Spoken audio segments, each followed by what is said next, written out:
No vídeo de hoje a gente vai dar continuação à série Before the Fall de Shingeki no Kyojin. Então se você é novo aqui no canal, primeiro acessa a playlist aí no primeiro comentário fixado. E se você já tá acompanhando essa série, então deixa aí nos comentários o que você tá achando dessa série. Você tá gostando? Quer mais episódios? Mas enfim, sem enrolação, bora pro vídeo.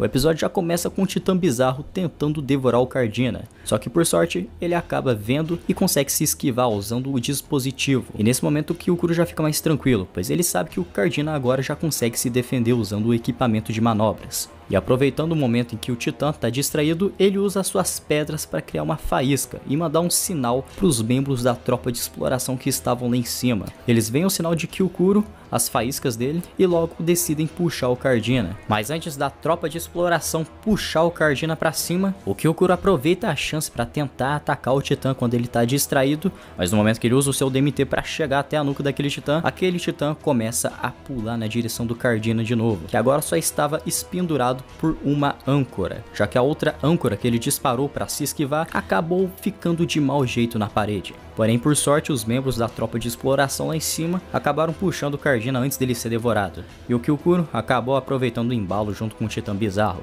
Ele foi pra cima, foi pra baixo, e quando ele finalmente se estabilizou, ele tentou novamente um ataque direto na nuca daquele Titã. Ele quase conseguiu, só que ele não esperava a interferência daqueles Titãs de 5 metros. Os mesmos Titãs que ele havia imobilizado alguns momentos antes. Um Titã de 5 metros acabou dando um tapão nas costas do Kyukuro, o que acabou estragando um pouco o dispositivo e também quebrou o braço do Kyukuro. E nesse momento o Kyukuro, percebendo que ele estava na merda e que tinha vários Titãs esfomeados querendo comer ele logo decide buscar apoio na parede das muralhas. Mas quando ele usa o seu dispositivo para se locomover até as muralhas, ele simplesmente não consegue se estabilizar, ele acaba indo muito rápido. E se não fosse pelos membros da tropa de exploração Karuro e Cardina, com certeza ele teria quebrado a cara lá naquela muralha. Mas por sorte, o Kyukuro não foi devorado, mas ele acabou saindo bem ferrado de lá. Após Karuro e Cardina terem resgatado o Kyukuro, eles percebem que o Kyukuro acabou ficando com vários ferimentos.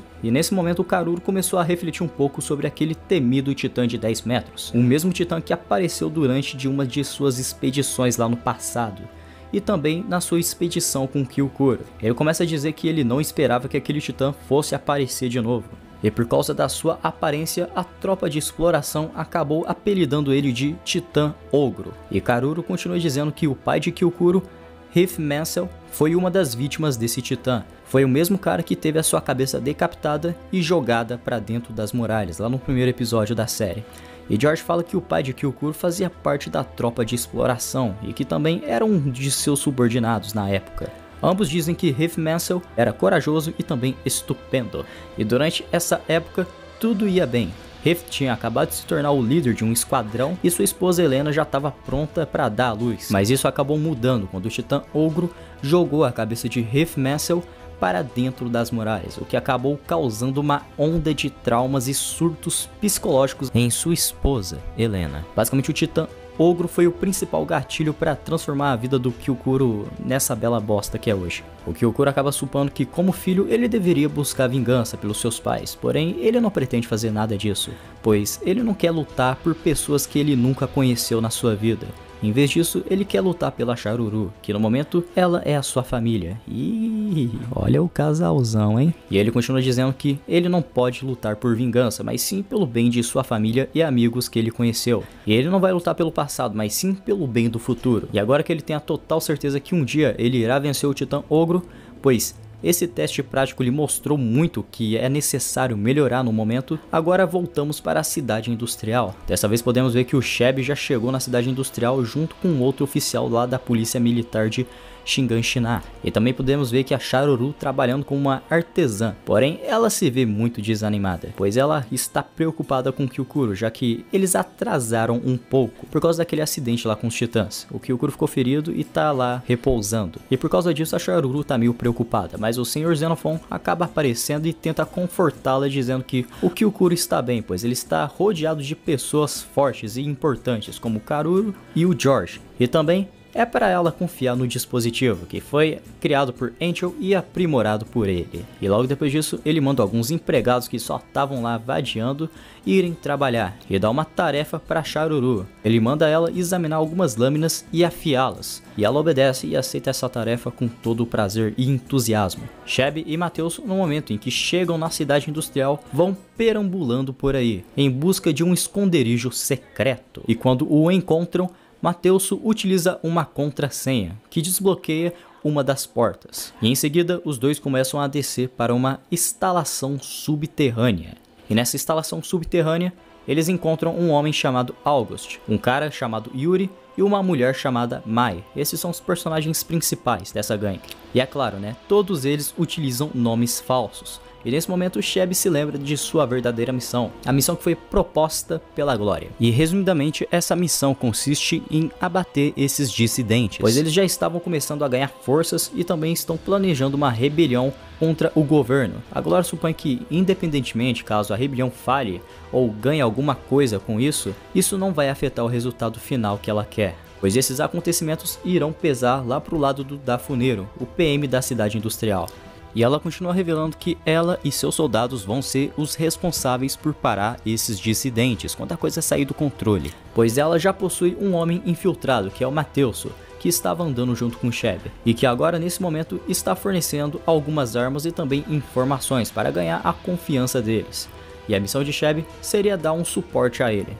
Agora voltando para o presente, quando Cheb e Matheus estão nessa reunião com os dissidentes, Cheb se apresenta para os dissidentes e August apresenta a sua equipe, que basicamente eram pessoas de aldeias pobres e também de uma classe social urbana mais baixa. Resumindo, só tinha pobre lá. Após a apresentação, eles começam a falar sobre a rebelião e sobre as armas que Matheus tinha trazido. Ele fala que havia trazido 200 armas e 4.000 balas, e geral ali fica impressionado com essa quantidade de armas.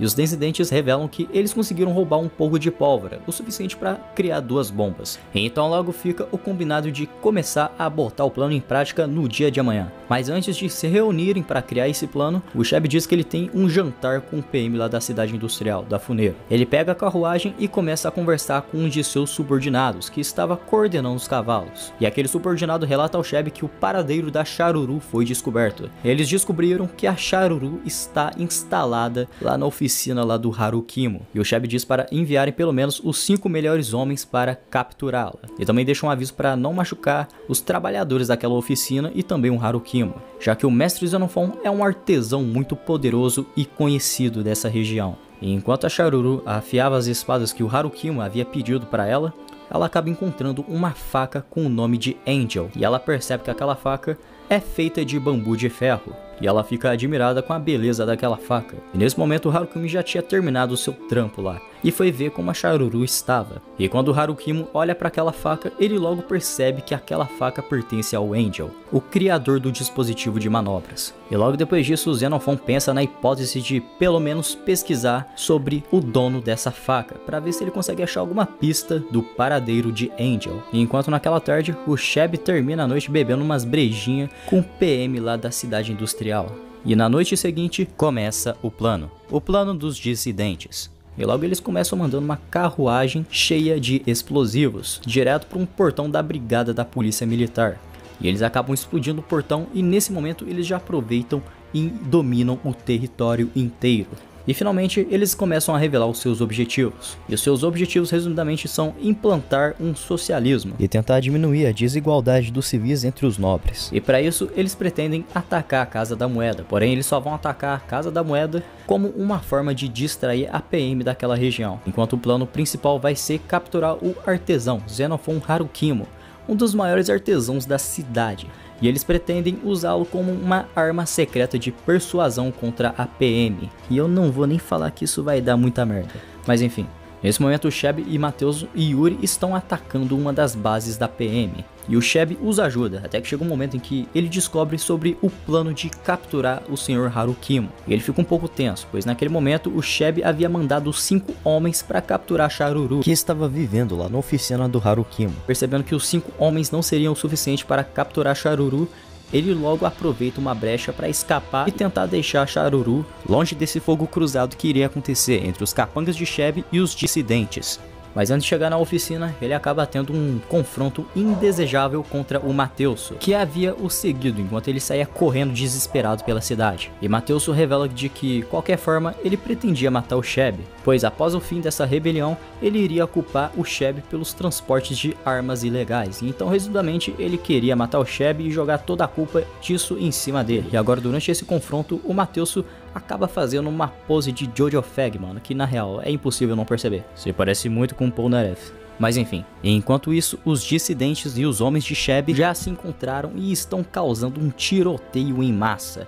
Mai, uma do grupo dos rebeldes, acaba entrando pela janela do quarto de Charuru, e ela pede com gentileza para que a Charuru fique quieta. E ela diz que não quer ser violenta, essa não é a intenção dela. Ela apenas quer ter uma conversa com o Sr. Harukimo, e a Charuru suspeita que ela seja uma ladra, ou algo do tipo, e a Mai responde que não, ela não é uma ladra. Ela diz que ela faz parte de um movimento dissidente, e que só quer o melhor para o seu povo. Mai continua dizendo que ela não esperava encontrar alguns homens armados na oficina. E ela também diz que ela não quer ferir nenhuma pessoa inocente. E após isso, a Charuru acaba entendendo a situação e vê que aquela mulher possui um bom coração. Mas enfim, o tiroteio acaba chegando ao fim com a chegada de reforços dos rebeldes, que logo acabam exterminando os capangas de Sheb. E com isso, eles conseguem invadir a oficina e finalmente se encontrarem com Harukimo. August, o fundador dessa rebelião, começa a se comunicar com o Xenophon, e ele diz que eles não querem causar nenhum mal, eles apenas querem pegar os direitos deles de volta. E só com essa fala, a Charuru já sentiu que a merda ia feder, pois além desses direitos, é muita coisa que eles estão exigindo. Harukimo conta que se sente um pouco desconfortável com os dissidentes, pois há alguns anos atrás, o Xenophon foi atacado por esse mesmo grupo, e logo ele pergunta ao August se ele fazia parte desse grupo. O August nega e diz que ele acabou entrando pra causa há pouco tempo. E mudando de assunto rapidamente, o August pergunta se o contramestre iria os ajudar, pois o futuro da humanidade dependia de sua escolha, diz August. O Xenophon aceita, mas com uma condição, e essa condição seria apenas levá-lo e deixar o resto da cambada de funcionários deles livres, ou caso contrário, ele não ia de jeito nenhum. Agora voltando para o confronto do Sheb contra o Matheus, Sheb se vê em desvantagem técnica, pois literalmente as técnicas de Matheus são superiores à de Sheb. O Sheb não consegue encostá-lo, não consegue fazer sequer um arranhão nele. E quando o Sheb está sendo humilhado nessa briga de espadas, beleza, isso pegou muito estranho. Que nojo. O Matheus acaba desarmando ele com a sua espada. E após desarmar o Sheb, ele começa a meio que caçoar da cara do Sheb. E logo se prepara para o ataque final. O ataque que iria mandar o Sheb lá pra vala. Mas por sorte o Matheus acabou perdendo um de seus dedos, que fez a espada dele cair. E no momento que a espada de Matheus caiu, o Sheb logo aproveitou a oportunidade e levantou a sua espada e cortou a garganta de Matheus. E logo descobrimos que a pessoa responsável por esse suporte era nada mais e nada menos que um de seus subordinados. E esse subordinado se chamava Fukusu. E após ter cortado a garganta de Matheus, o Sheb logo aproveita o tempinho e agradece a ele, pois se não fosse esse senhorzinho, com certeza ele estaria morto agora. E após agradecer por esse salvamento, o Sheb logo pergunta como que estão as coisas com a oficina. E Fukusu, aquele subordinado dele, responde dizendo que todos os capangas dele foram mortos. E que agora os descendentes conseguiram se encontrar com o Sr. Harukimo. Então nesse momento, Sheb e Fukusu começam a correr em direção à oficina. E após chegarem até a oficina de Harukimo, o Sheb pede para Fukusu sua ajuda mais uma vez, para dar uma cobertura para ele, enquanto ele arromba a porta lá da oficina. E quando ele arromba uma das portas, logo ele começa a esfaquear os dissidentes que ele vai encontrando por ali. E depois de Sheb ter esfaqueado geral lá, passou a faca em todo mundo, Fukusu percebe que havia mais pessoas atrás de uma porta, que se encontrava lá no fim do corredor. E logo eles vão abri-la, e quando abrem, Sheb percebe que o contramestre Harukimo foi levado. E então logo ele pergunta sobre uma garota de cabelos longos para os artesãos que se encontravam lá. E eles dizem que a garota também foi levada junto com o contramestre. E agora nesse momento a Capitã Glória está botando seu plano em prática para dar um fim nessa revolução. Ela pede para que seus homens busquem um ariete para que pudessem destruir o portão. E assim é feito, eles conseguem invadir o local que já estava dominado pelos dissidentes e logo começa um massacre dentro daqueles muros.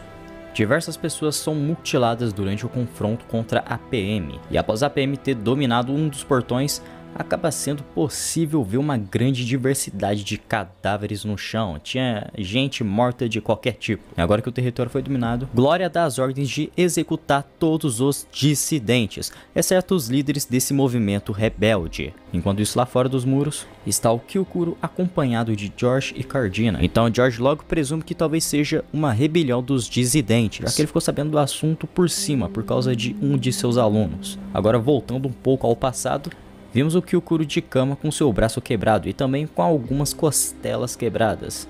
E aqui George relata que mais de 80% das tropas militares foram movidas para Shiganshina, mas para eles isso ainda é um mistério, eles não sabem por que esses 80% foram movidos para Shiganshina.